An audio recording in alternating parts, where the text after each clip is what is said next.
Eh, kita akan melanjutkan ya pembelajaran kita dari kitab Riyadhus Shalihin, masih membahas tentang bab mubadarah, yakni bab tentang bersegera dalam melakukan kebaikan. Hadis yang terakhir sebagai pengingat saja, yang kita bahas kemarin adalah tentang bagaimana Rasulullah SAW begitu bersegeranya ketika beliau masih menyimpan bongkahan, bukan bongkahan, mungkin beberapa gram emas ya untuk segera dibagikan kepada fakir dan miskin, sehingga beliau menunda zikir sholat terlebih dahulu ya.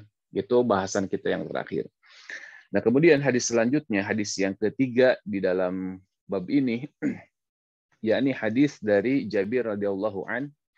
Kata beliau, qala rajulun lin nabi sallallahu alaihi wasallam yauma Uhud. Ada seorang laki-laki yang bertanya kepada Rasulullah sallallahu alaihi wasallam pada waktu perang Uhud. Kata laki-laki ini, "Ara'aita in qutiltu fa aina ana?" Orang ini bertanya kepada Nabi sallallahu alaihi wasallam, "Apakah engkau tahu di mana tempatku jika aku terbunuh?" Kata Nabi sallallahu alaihi wasallam, "Fil jannah." Ya, tempatmu di surga. Fa'alqa tamaratin kunna fi yadihi thumma qatala hatta qutil. Setelah mendengar jawaban tersebut, ya, kemudian lelaki itu melemparkan biji-biji kurma yang ada di tangannya. Bahkan dalam riwayat yang lain, beliau memuntahkan kurma yang sedang dikunyahnya. Yang di tangannya dia lemparkan, kemudian yang di mulut dia muntahkan. Lalu maju ke medan perang hingga terbunuh. Ya. Nah, Imam An-Nawawi meriwayatkan hadis ini yang dinukil dari Jabir radhiyallahu an dari bapaknya. Ya, sesungguhnya ada seorang laki-laki yang bertanya kepada Nabi Shallallahu Alaihi Wasallam ketika hendak perang Uhud. Ya, di mana tempatku kalau aku terbunuh? Jawabannya di surga. Nah, ini menunjukkan betapa para sahabat Nabi itu ketika mendengar surga, ketika mendengar balasan-balasan yang bersifat ukhrawi, ya, bersifat akhirat, gitu, maka mereka bersegera tidak menunda-nunda. Nah, ini mubadarah, ya. Istilah lainnya itu al-istijabah al-fauriyah, ya. Artinya respon spontanitas ketika Allah dan Rasulnya memerintahkan sesuatu, dan tentu innallaha la yukhliful mi'ad. Allah itu ketika berjanji maka Allah tidak akan menyelisihi janjinya. Janji Allah itu pasti, ya. Berbeda ketika kita mencari keberkahan dunia, ya, mencari kehidupan dunia, maka tidak semua orang mendapatkan apa yang diinginkannya. Ya, ada orang-orang yang keluar di pagi hari, ya, sama-sama di pagi hari, tapi hasil yang didapatkannya berbeda-beda, ya. Tetapi ketika mereka beramal, ya, mencari keberkahan akhirat, ya, pahala-pahala akhirat, maka itu adalah sebuah keniscayaan, sebuah kepastian yang pasti akan didapatkannya. Makanya ketika sahabat ini mendengar jawabannya surga, ya, ketika sahabat ini mendengar jawabannya surga, maka sesegera mungkin dia melepaskan seluruh kurma-kurma yang ada di tangannya, biji-biji kurma yang di tangannya, kemudian dia berangkat ke medan perang. Sumaqatal, ya, hatta qutil. Ya, dia berperang sampai dia terbunuh. Dan ini pun sama pernah dikisahkan dalam riwayat yang lain ketika Rasulullah SAW melakukan sebuah undian giliran, gitu ya, antara seorang bapak dan anak, ya. Nah, dalam setiap kesempatan selalu anaknya yang menang, selalu anaknya yang terpilih untuk maju ke medan perang. Hingga di satu saat, ya, di satu peperangan, si bapaknya ini mengeluh kepada anaknya, lihat bagaimana seorang anak dan bapak, ya, berebut ke medan perang. Bayangkan kita, ya, kita para jamaah, ya, kalau kita Jumatan misalkan, ya, ini hanya berebut saf depan saja, ya, kita justru susahnya minta ampun, malah mempersilahkan orang lain, gitu ya. Ketika ada saf yang masih kosong di hadapan kita mempersilahkan orang lain terlebih dahulu untuk memasukinya. Nah, ini adalah sebuah kesalahan besar, hadirin, ya. Sebuah kesalahan besar ketika kita mempersilahkan orang lain untuk mengisi saf yang ada di hadapan kita, ya. Kalau kita berkesempatan untuk bersegera, maka bersegeralah, ya. Kenapa? Karena al-isar fil ibadah mamnu'un. Isar dalam urusan ibadah, isar dalam urusan akhirat itu mamnu', ya, tidak boleh gitu. Jadi kita harus berlomba kalau dalam urusan akhirat mah. Fastabiqul khairat, ya, harus berlomba. Jangan membiarkan lawan lain menang, lawan kita menang, saudara kita menang kalau dalam urusan akhirat. Kita harus yang terdepan dalam urusan akhirat itu. Nah, termasuk sahabat Nabi ini ketika anaknya yang selalu menang, dia mengeluh kepada anaknya, "Wahai anakku, biarkanlah kali ini," gitu kan. "Biarkan kali ini bapak yang berangkat perang," gitu kan. Ya, ini bapaknya coba ya, untuk berangkat perang saja sampai harus merayu ya. Kalau kita mungkin ketika dihadapkan pada kondisi tersebut ya, oh iyalah bapak aja dulu ya.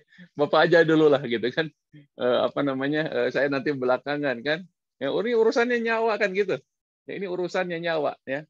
Tapi beda sahabat Nabi ya, karena ini urusannya surga ya, karena urusannya surga mereka berebut ya. Antara bapak dan anak ini berebut gitu. Nah, jawaban anaknya, "Wahai bapak," katanya, "wahai bapak, seandainya bukan surga yang menjadi taruhannya, seandainya bukan surga yang menjadi hadiahnya, pasti aku akan segerakan engkau, ya, aku akan dahulukan engkau." Gitu. Nah, ini luar biasanya hadirin, bagaimana para sahabat Nabi itu berlomba dalam menggapai kebaikan-kebaikan akhirat. Ya, contoh lain misalkan ya, di dalam kisah yang lain, ketika Nabi Shallallahu Alaihi Wasallam melakukan sebuah halakoh, ya, sebuah perjumpaan gitu ya, ngariung tuh ya, berkeliling ya, membuat sebuah lingkaran. Nah, kemudian Nabi SAW dihidangkan sebuah minuman ya, dihidangkan segelas minuman. Nah, kemudian oleh Nabi diminum ya gelas tersebut. Nah, kemudian Nabi SAW di sebelah kanannya itu adalah Ibnu Abbas. Ibnu Abbas ini adalah anak yang masih kecil, anak yang masih remaja gitu, anak yang masih remaja. Ya, kemudian kata Nabi kepada Ibnu Abbas, "Ya gulam, ya, wahai pemuda, ya, apakah engkau izinkan kalau minuman ini aku berikan dulu ke sebelah kiri?" Kenapa? Karena di sebelah kiri itu orang tua, ya. Karena di sebelah kiri orang tua, ya. Jadi kata Rasulullah, "Wahai Ibnu Abbas, ya, apakah kau izinkan aku kalau seandainya minuman ini aku berikan dulu kepada orang yang di sebelah kiri saya, karena orang tua," gitu ya. Kemudian kata Ibnu Abbas, "Demi Allah," sampai demi Allah, Ibnu Abbas, "demi Allah, tidak akan aku izinkan ya Rasulullah, yang sudah menjadi bagianku, yang sudah menjadi hakku." Ya, Ibnu Abbas ya menolak memberikan izin bukan karena minumannya gitu ya, bukan awalku minuman gitu. Awal teh apa ya, bukan burung hantu awal. Awal teh apa ya, bukan kade demes, bukan ya, bukan. Tetapi Ibnu Abbas ya, yang dia ingin ambil itu adalah keberkahan dari Nabi Shallallahu Alaihi Wasallam, keberkahannya gitu ya. Jadi mereka itu berebut keberkahan Nabi SAW, bukan minumannya, demi Allah bukan minumannya, ya. Tapi yang diinginkan oleh Ibnu Abbas adalah keberkahan yang yang ingin didapatkan dari bekas minum Nabi SAW. Makanya aku tidak akan berikan ya Rasulullah. Nah, ini isar ya dalam keberkahan-keberkahan akhirat, ya. Isar dalam keberkahan-keberkahan akhirat. Jadi Ibnu Abbas saja ya tidak mau memberikan bagiannya kepada orang meskipun lebih tua. Nah, di sini di dalam hadis ini sedikit kita elaborasi hadis tersebut ya, bahwa salah satu di antara sunnah Nabi Shallallahu Alaihi Wasallam ketika kita membagi-bagikan ya, ketika kita memberikan giliran, maka mulailah dari sebelah kanan kita. Dan itu tidak ada urusannya dengan masalah usia gitu ya, tidak ada urusannya dengan masalah usia, termasuk bapak-bapak ya, termasuk bapak-bapak kalau lagi Jumatan atau lagi sholat berjamaah ya, ketika ada asaf yang kosong ya, maka tidak boleh melihat tua muda ya, tidak boleh. Misalkan ada orang tua, maka bapak dipayun, nggak bisa itu ya. Kecuali kalau duduk prasmanan Pak ya, kalau duduk di meja makan, nah itu baru persilakan tuh orang tua, hormati orang tua ya. Sekalipun Nabi SAW ya tadi ya ada kasus, ada contoh di mana Nabi tetap menghormati orang tua. Tetapi hak syariat ya, hak syariat, hak yang yang berhubungan dengan hukum syariat maka tidak melihat tua dan muda, ya. Karena itu memang haknya Ibnu Abbas, maka Nabi tetap memberikannya kepada Ibnu Abbas, ya. Tidak memberikannya kepada orang tua. Kenapa? Karena memang haknya itu ada di apa namanya? di Ibnu Abbas, walaupun Ibnu Abbas masih muda. Nah, ini mubadarah dalam apa namanya? dalam melakukan kebaikan, hadirin, ya. Bersegera, ya. Makanya saya ingatkan kembali, ya, ketika apa namanya? Rasulullah Shallallahu Alaihi Wasallam, ya, menggambarkan bagaimana apa namanya besarnya faidah dari membaca 3 ayat Al-Quran ketika kita sedang sholat, ya. Bagaimana Rasulullah SAW mengencourage kita, ya, untuk senantiasa semangat terus melakukan amal baik, ya. Ketika Nabi SAW bertanya kepada para sahabatnya, wahai sahabat-sahabatku, ya, bagaimana menurut engkau ketika engkau pulang ke rumah, ya, kemudian engkau mendapati apa unta ba'ir, ya, unta yang sedang hamil, unta yang besar, unta yang gemuk, ya. Apakah kalian senang? Ya, kata para sahabat Nabi, tentu kami senang ya Rasulullah, tentu kami senang, ya. Kemudian kata Rasulullah SAW, demi Allah, katanya, sungguh 3 ayat yang kalian baca di dalam salat. 3 ayat yang kalian baca di dalam sholat, 3 ayat ini adalah ukuran terpendek dari 1 surat, ya. Jadi 3 ayat ini adalah ukuran terpendek dari 1 surat, ya. Surat yang terpendek itu kan Inna A'tainakal Kautsar, ya. Kemudian apa? An-Nasr, kemudian Al-Asr, ya. Ada 3 surat tuh. Yang paling pendek di antara ketiga surat yang berisi 3 ayat itu adalah Al-Kautsar, ya. Nah, kata Nabi SAW, maka sesungguhnya 3 ayat yang kalian baca di dalam sholat itu jauh lebih baik daripada unta-unta besar itu, ya. Nah, itu kan sebuah gambaran harta yang luar biasa, unta hamil besar gemuk teh, ya. Ya, kalau di kita mungkin sekarang kalau digambarkan mungkin Alphard lah, ya. Kalau kita pulang ada Alphard 3 misalkan gitunya kan gede-gede tuh, yang darah remuknya Alphard, ya. Ya, kemudian kita dapat 3 di rumah. Nah, makanya 3 surat itu lebih berharga di sisi Allah, ya. 3 surat itu lebih berharga di sisi Allah daripada Al-Fat itu, gitu loh. Nah, kadang kita, ya, karena kita tidak mau berlomba, tidak mau bersegera dalam melakukan kebaikan, maka kita lebih isar kepada urusan-urusan dunia, ya. Bal tu'sirunal hayatad dunya. Kalian itu lebih isar, kalian itu lebih condong kepada kehidupan dunia. Padahal kehidupan dunia itu adalah kehidupan yang fana. Makanya kata Hasan Al-Basri, saya heran, katanya gitu, ya. Saya merasa heran dengan orang-orang yang menyibukkan dirinya untuk sesuatu yang akan dia tinggalkan. Kemudian dia melalaikan sesuatu yang akan kekal, yang akan dia hadapi. Saya heran dengan orang-orang seperti itu. Dan itulah mungkin kita semua, ya. Ini kita semua ini, ya, bukan bapak-bapak, bukan ibu-ibu saja, ya, kita semua, saya, ya. Juga begitu, ya. Kadang kita tersibukkan oleh sesuatu yang sebetulnya tidak lebih berharga daripada apa yang digambarkan oleh Nabi Shallallahu Alaihi Wasallam, ya. Terlebih misalkan, ya, rusuhnya kita dalam melakukan ibadah, ya, itu hanya untuk sesuatu yang sama sekali nggak ada faidahnya. Hanya ingin segera nonton bola misalkan, ya.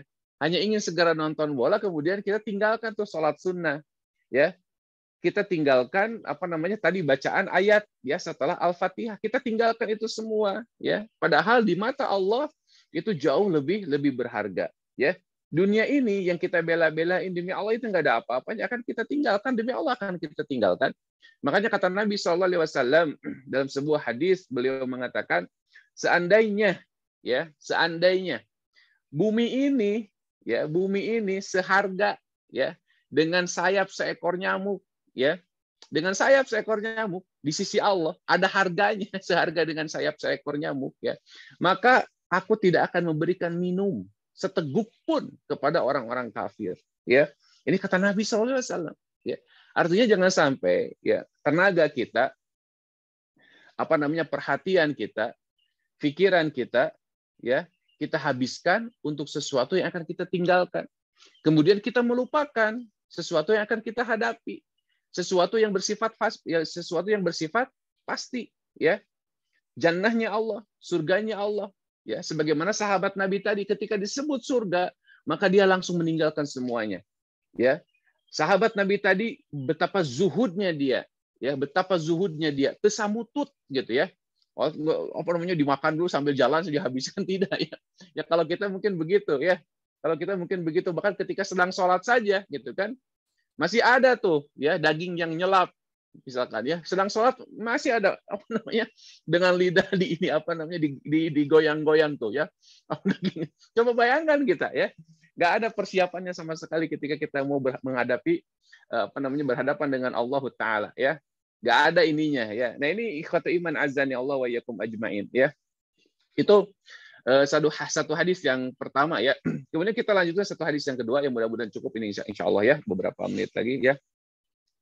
Dari Abu Hurairah radhiyallahu anhu.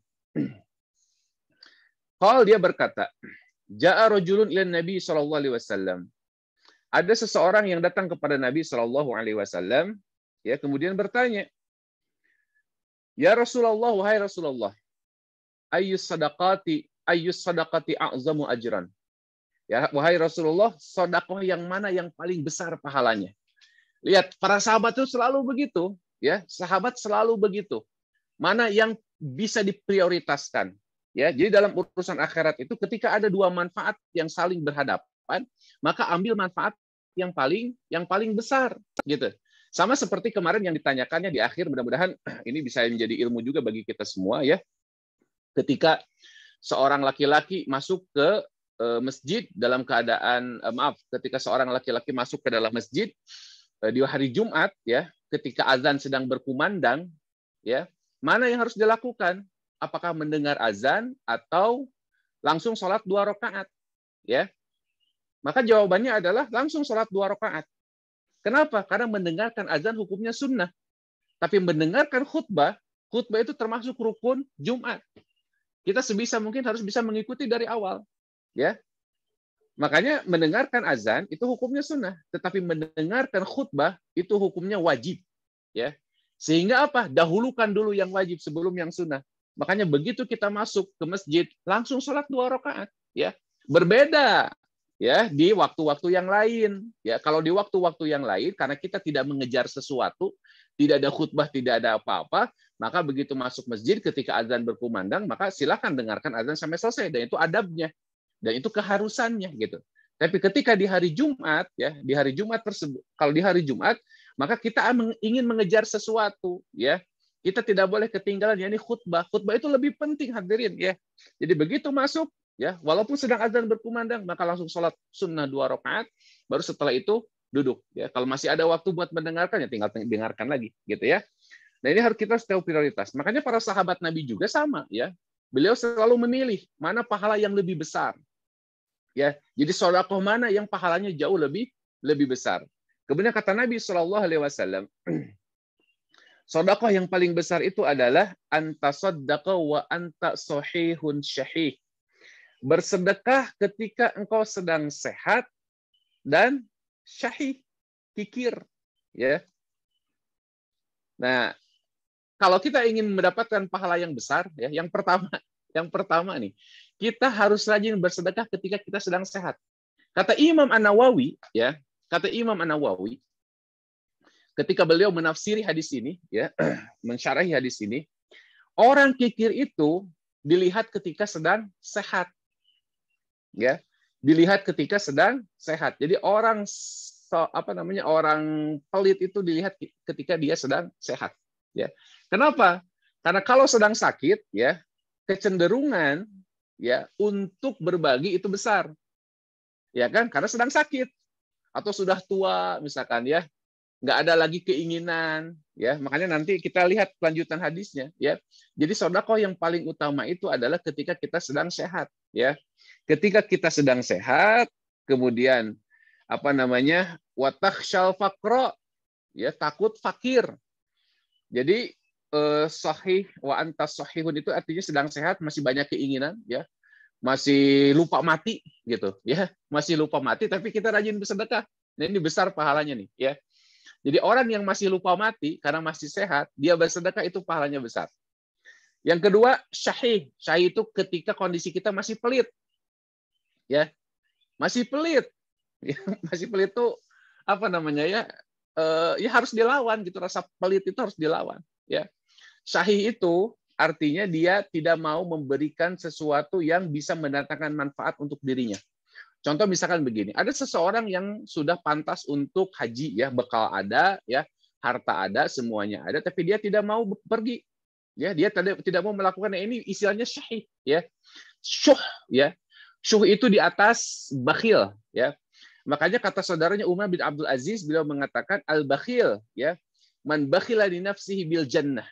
Orang bakhil itu, orang syuh itu adalah orang yang bakhil untuk dirinya, ya, untuk urusan surga, gitu. Ini orang-orang yang bakhil. Jadi orang yang paling bakhil, ya, kata saudaranya Umar bin Abdul Aziz, adalah orang yang bakhil untuk dirinya, padahal ini urusannya surga, gitu.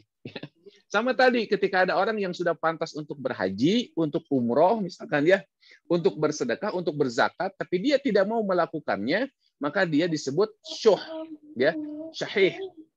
Makanya kata Nabi SAW, sedekah yang paling utama adalah wa anta sahihun syahih. Ini yang pertama, ya.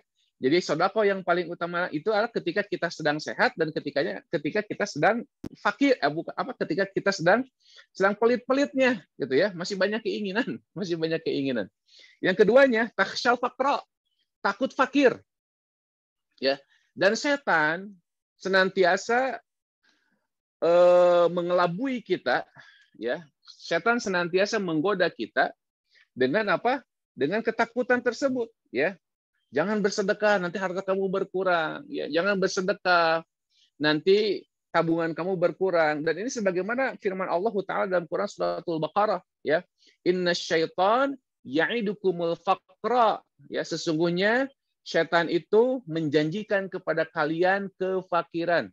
Ya, innasyaitan ya'idukumul faqra wa ya'muru bil fahsya, dan menyuruh kepada perbuatan fahsya, ya. Fahsya itu tidak mau menolong sesama, ya, tidak mau membantu sesama padahal mampu, ya. Sehingga muncul tuh perasaan atau sifat koret, ngopet, cap jahe, mere gehese, buntut kasiron, pedekut, ya, dan seterusnya, ya. Banyak pokoknya namanya, dan bin-bin-binnya, ya. Bin koret, bin pedit, bin ngopet, ya, dan bin-binnya ke semuanya serut ke atas, ya. Nah, ini kenapa? Karena ini godaan setan. Nah, ketika kita masih punya keinginan seperti itu, ya, maka ketika kita lawan, pahalanya sungguh besar, ya. Wa ta'mulul ghina, kata Nabi sallallahu alaihi wasallam, wa takhsyal faqra wa ta'mulul ghina, ya. Yang keempatnya itu masih berangan-angan untuk kaya, ya. Makanya ketika kita masih punya harapan supaya kaya, ya, atau misalkan nantilah saya bersedekah kalau misalkan sudah banyak harta, ya. Nah, inilah kesempatan kita untuk bersedekah. Jadi kalau bersedekah jangan menunggu kaya. Kalau bersedekah jangan menunggu banyak harta, ya. Bersedekah itu harus dimulai dari sekarang, ya. Kenapa? Karena sekali lagi Allah tidak menilai dari jumlahnya, hadirin, ya. Allah itu nggak butuh dengan nilai. Allah itu nggak butuh dengan jumlah. Allah itu maha kaya, ya. Allah itu maha kaya, ya. Seberapa besar, ya, apa yang kita keluarkan, maka di sisi Allah itu nggak ada harganya, ya. Kalau tidak dibarengi dengan niat yang ikhlas, niat yang benar, gitu. Makanya kata Nabi SAW ketika beliau mengatakan la tasubbu ashabi, jangan kau cela sahabat-sahabatku. Kata Nabi begitu, ya. Kenapa? Karena sesungguhnya ketika engkau bersedekah dengan emas sebesar gunung Uhud sekalipun, maka itu tidak bisa menyamai sedekah mereka dengan 1 dirham atau 2 dirham. Ya. Kenapa? Karena yang berbicara ini niatnya, ketulusan niatnya, gitu. Ya, kenapa? Karena Allah maha kaya, sekali lagi. Yang Allah nilai bukan apa? Bukan jumlahnya. Ya, makanya kenapa para sahabat, ya, ketika melihat mereka itu berlomba dalam kebaikan, yang dilihat itu bukan hartanya, tetapi pahalanya. Seperti ada orang-orang fakir miskin, ya, datang kepada Nabi SAW, beliau mengadukan keadaan orang-orang kaya. Ya Rasulullah, kata mereka, ya, zahaba ahlud dusur bil ujur. Ya Rasulullah, orang-orang kaya itu membawa banyak pahala, ya, gitu. Ya Rasulullah, mereka itu orang-orang kaya membawa banyak pahala. Yusalluna kama nusalli, mereka itu salat sebagaimana kami salat. Salatnya sama, kata orang-orang fakir, ya. Yasumuna kama nasum, mereka saum sebagaimana kami juga saum, ya. Tetapi ya Rasulullah, karena mereka banyak harta, ya, mereka bisa bersedekah, mereka bisa pergi haji, ya, mereka bisa pergi umroh. Yang mereka pikirkan bukan hartanya, hadirin, tapi yang mereka pikirkan adalah amalan-amalan orang kaya itu yang bisa mendatangkan pahala. Nah, inilah mubadarahnya gitu, ya. Nah, kita kadang terjebak kepada kabita dengan hartanya, bukan kabita kepada amalan-amalannya gitu. Makanya kata Nabi SAW, bagaimana engkau bisa berpikiran seperti itu? Iya ya Rasulullah, mereka kan sholat sama seperti kami sholat. Mereka saum sebagaimana kami saum. Tetapi mereka yang memiliki bekal, mereka bisa berhaji, mereka bisa berjihad dengan hartanya, mereka bisa bersedekah dengan harta yang banyak. Sementara kami tidak. Kami tidak memiliki harta, kata siapa? Kata orang-orang miskin ini. Kemudian kata Nabi SAW, maukah aku tunjukkan sesuatu amalan yang kalau kalian melakukan amalan tersebut, ya, kalian akan jauh lebih baik dari mereka, ya. Mereka tidak akan mendahului engkau, dan orang-orang yang akan datang juga tidak akan melampaui engkau dalam amalan tersebut kecuali mereka melakukan hal yang sama dengan engkau. Apa itu? Ya, Bu, Pak, ya, ini amalan yang sangat sederhana. Kadang kita mungkin tidak tahu ya hadisnya, ya. Amalan tersebut adalah tasbih, ya, tahmid, dan takbir, ya, dibaca 33 kali setelah selesai sholat, kata Nabi SAW. Ya, bacalah itu 33 kali masing-masing setelah selesai sholat. Dalam hadis riwayat Imam Bukhari yang lain dibaca 10 kali 10 kali. Artinya boleh ya dibaca 10 kali 10 kali. 10 kali ini, 10 kali ini, 10 kali boleh. Itu hitungan minimal. Jadi kalau kita merasa rusuh, ya, aduh saya rusuh, minimalnya jangan ditinggalkan semuanya, kerjakan yang sedikit. Karena boleh 10 kali 10 kali, hadisnya sahih riwayat Imam Bukhari. Nah, ini jauh lebih baik, hadirin.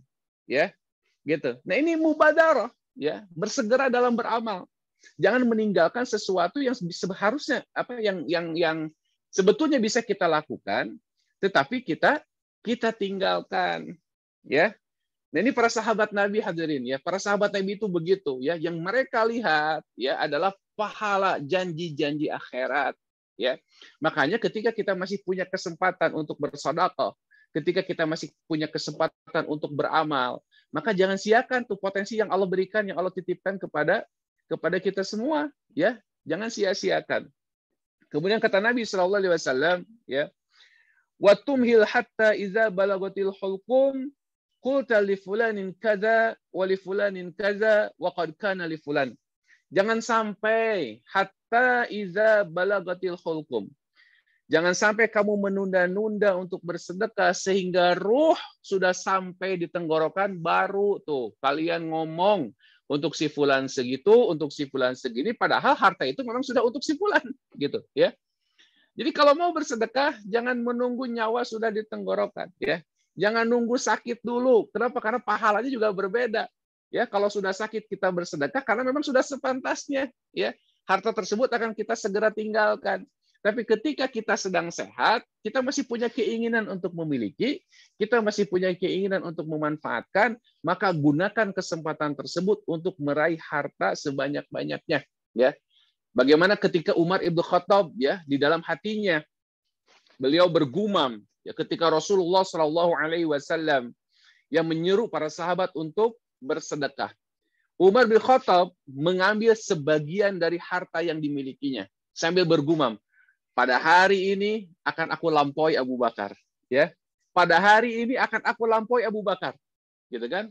Kemudian Umar membawa tuh setengah dari hartanya kepada Nabi SAW. Ya Rasulullah, ini setengah dari hartaku, ya. Kemudian kata Rasulullah, apa yang kau tinggalkan untuk keluargamu? Jadi tetap, ya, ketika kita bersedekah, maka yang paling utama adalah sedekah untuk keluarga dulu, gitu kan? Gitu. Ada aturannya begitu, ya. Tetapi ada keistimewaan untuk orang-orang lain seperti Abu Bakar, kan gitu. Ya, kata Umar, aku tinggalkan untuk keluargaku itu siapa? Yang semisalnya, ya. Aku tinggalkan untuk keluargaku yang semisalnya. Kemudian Umar, ya, ini mubadarah ini, ya. Bukan untuk saling menyaingi dalam kepemilikan harta, tapi saling menyaingi dalam urusan-urusan akhirat. Fastabiqul khairat itu begitu, ya. Makanya Umar Ibn Khattab mengatakan bahwa sepertinya saya akan bisa mengalahkan Abu Bakar saat ini. Tiba-tiba datang Abu Bakar, ya. datang membawa seluruh hartanya, coba bayangkan. Ya, datang membawa seluruh hartanya. Kemudian datang kepada Nabi sallallahu alaihi wasallam, "Ya Rasulullah, ini adalah seluruh hartaku." Ya. "Apa yang kau tinggalkan?" "Ya, untuk apa?" "Untuk keluargamu." Kata Abu Bakar, "Aku tinggalkan Allah dan Rasulnya." Coba bayangkan ya. Aku tinggalkan Allah dan Rasulnya. Kata Umar, "Demi Allah, mulai saat ini ma asbaqa Abu Bakar ya, aku tidak akan pernah melampaui Abu Bakar dalam urusan akhirat." Mengaku kalah ke Umar bin Khattab ya. Tetapi bagaimana persaingan mereka ya ketika mereka berlomba dalam urusan-urusan akhirat ya. Makanya ketika kita menemukan saudara, ya menemukan teman. Kata Hasan Al-Basri, kalau engkau melihat saudaramu yang bisa menyaingimu dalam urusan akhirat, maka tempellah dia, saingi dia kembali. Kenapa? Karena itu tandem itu, ya. Jadi kalau kita punya teman yang selalu menyaingi kita dalam urusan akhirat, maka tandemlah dengan dia. Gitu, tandem dengan dia. Kalau kita berjalan dengan orang-orang salih misalkan ya, kita sholat di tempat di masjid misalkan ya, kita tuh dalam keadaan capek, tapi ketika melihat teman kita sholat rawatib, maka kita pun akan terbawa. Nah, saingi dia. Masa dia sholat saya tidak? Nah, ini untuk urusan akhirat harus begitu, ya.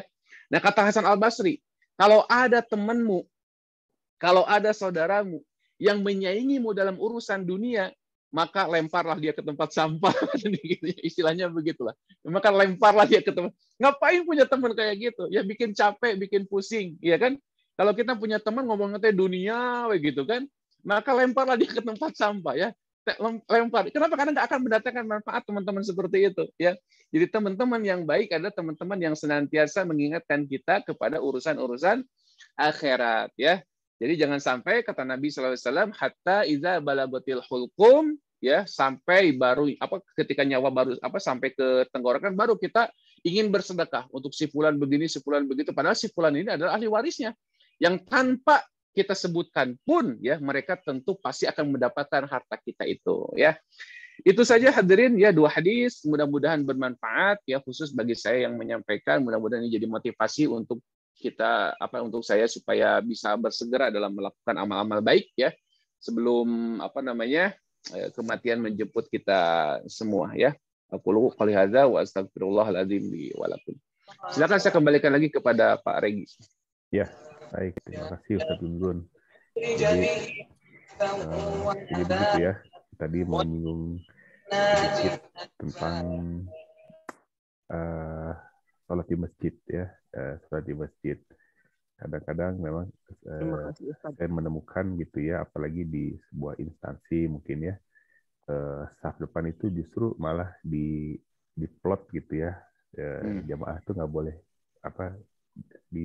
dikasih sesuatu sehingga jamaah itu tidak mengisi gitu ya. Itu masih berjalan di beberapa instansi mungkin ya, pemerintahan kalau saya lihat. Ya, teman, kadang-kadang kita juga jadinya serba salah mau mengisi juga ya. Nah, kemudian Ustadz, ini kebetulan sudah ada satu pertanyaan di kolom chat. Bagi Bapak Ibu yang lain juga jika ingin bertanya silahkan, atau mungkin kalau masih ada waktunya saya beri kesempatan lagi untuk 2 penanya lagi ya. Boleh nanti di raise hand juga ya, diangkat tangannya di kolom chatnya. Pertanyaan dari Ibu Yuniarti. Assalamualaikum, izin bertanya. Jadi ini kalau boleh saya simpulkan, masih ada kebingungan di Ibu Yuniarti ini saya tangkalnya pada saat subuh ya. Pada saat subuh, kadang masih bingung mana mungkin yang harus lebih didahulukan antara bersedekah subuh atau berkumpul untuk membaca Al-Quran terlebih dahulu. Demikian Ustaz.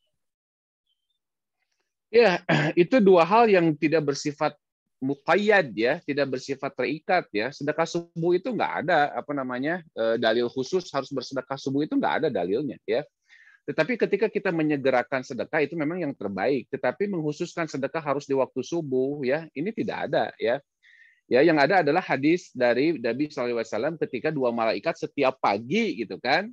Setiap pagi ya, Allahumma a'ti munfiqan khalafa wa a'ti mumsikan talafa, kan itu hadis kan begitu. Nah, ini dijadikan sebagai dalil bahwa harus sedekah subuh, padahal bukan dalil harus sedekah subuh, gitu kan?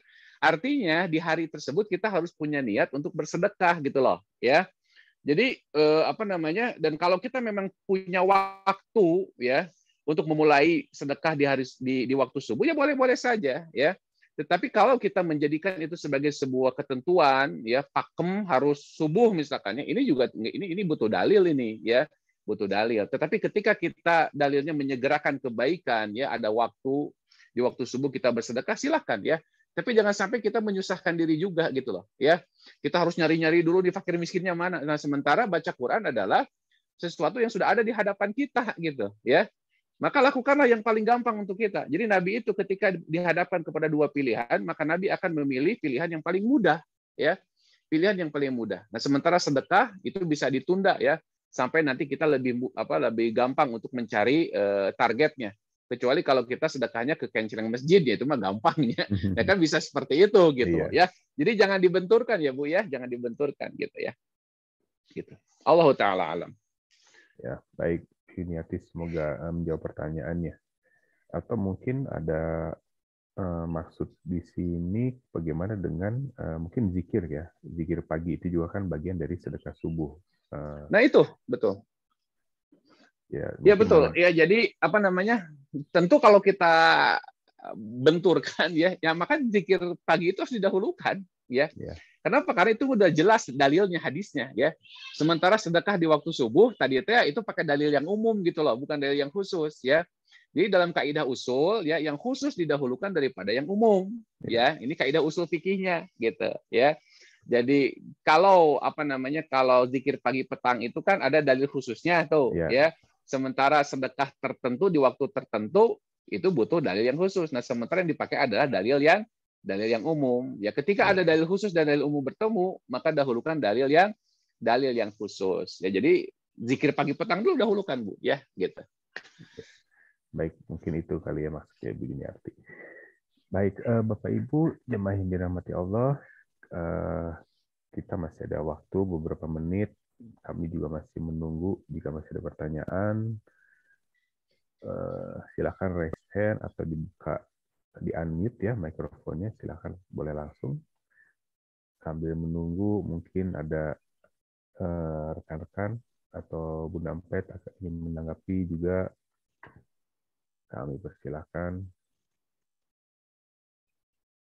Pak Mu ada tanggapan? Cukup Pak Regi kalau ini. Cukup Pak Mu.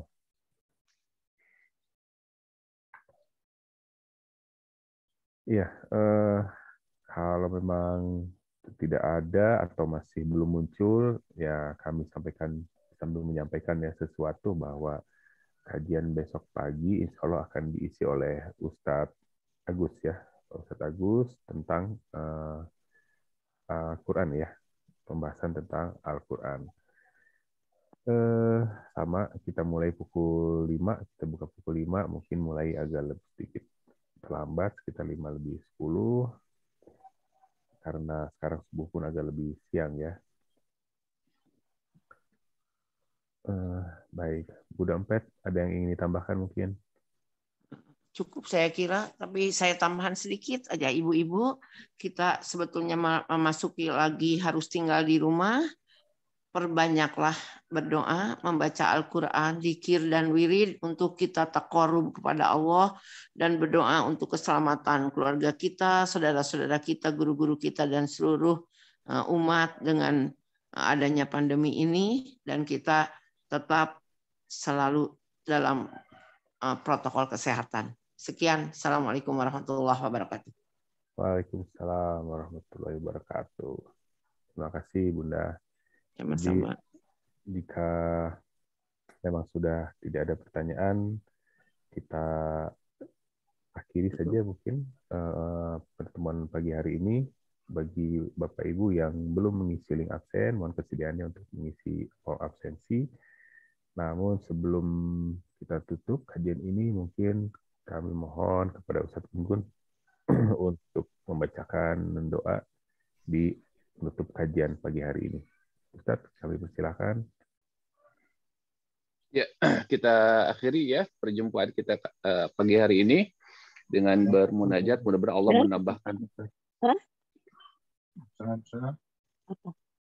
Mudah-mudahan Allah mendapatkan keberkahan akan pertemuan kita ini ya, dan menjadi sarana untuk mendapatkan kebaikan-kebaikan, pahala-pahala di akhirat kelak. Amin ya Allah ya rabbal alamin. Amin. Allahumma shalli wa sallim wa barik ala hadan nabiyil karim wa ala alihi wa sahbihi ajmain. Allahumma inna abiduk banu abidik banu imaik nawasina biyadik madin tina hukmuk adlun fina qada'uk nas'aluka Allahumma bikulli ismin huwa lak sammaita bihi nafsak أو علمته أحدا من خلقك أو أنزلته أو استأثرت به في علم الغيب عندك أن تجعل القرآن العظيم ربيع قلوبنا ونور صدورنا وجلاء أحزاننا وذهاب همومنا وغمومنا برحمتك يا أرحم الراحمين. اللهم أصلح لنا ديننا الذي هو عصمة أمرنا وأصلح لنا دنيانا التي فيها معاشنا وأصلح لنا آخرتنا التي إليها معادنا واجعل الحياة زيادة لنا في كل خير واجعل الموت راحة لنا من كل شر. ربنا آتنا في الدنيا حسنة وفي الآخرة حسنة وقنا عذاب النار. اللهم تقبل منا إنك أنت السميع العليم وتب علينا إنك أنت التواب الرحيم وصل اللهم على محمد وعلى آله وصحبه أجمعين وآخر دعوانا الحمد لله رب العالمين. آمين الله يا رب العالمين. Amin ya rabbal alamin. Ustaz, terima kasih sekali lagi kami ucapkan atas kehadiran Bapak Ibu jemaah hadirin sekalian. Sampai berjumpa lagi besok pagi. Izin juga kami tetap menyampaikan informasi seputar umroh dan haji bahwa alhamdulillah umroh sudah dibuka sejak bulan Januari kemarin. Insya Allah kami juga sudah menyediakan waktu-waktu keberangkatan bagi para jamaah yang sudah rindu akan Baitullah ya. Sudah tersedia program seperti biasa dengan pilihan quad, triple maupun double, juga pilihan hotel seperti biasa di bintang 5, penerbangan direct flight dengan Garuda Indonesia maupun Saudia ya. Kemudian mungkin next slide-nya Kang Dia.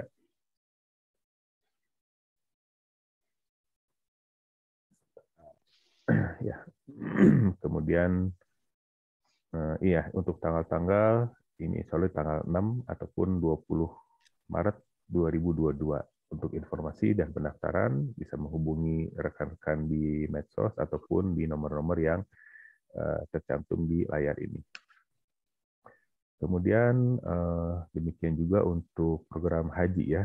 Insya Allah kami tetap membuka pendaftaran program haji plus maupun haji furoda. Jadi tidak perlu menunggu karena semakin ditunda maka jatah atau kuota pun jadi semakin tertunda ya Bapak Ibu. Kembali untuk informasi silakan menghubungi rekan-rekan di kantor. Ini untuk ilustrasi saja bahwa untuk saat ini perkiraan tunggu untuk berangkat haji di Indonesia masa tunggunya sudah dari 15 sampai 36 tahun ya.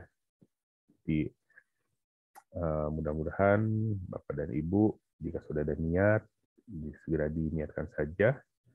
Kemudian ya semoga kita semua dimudahkan dan segera diberikan kesempatan untuk dapat segera berangkat ke tanah suci. Amin ya Allah ya Rabbal alamin.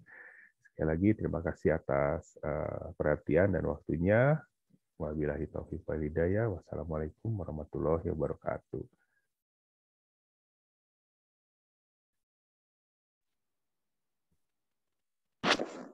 Waalaikumsalam warahmatullahi wabarakatuh. Baik, kepada Bapak Ibu sekalian.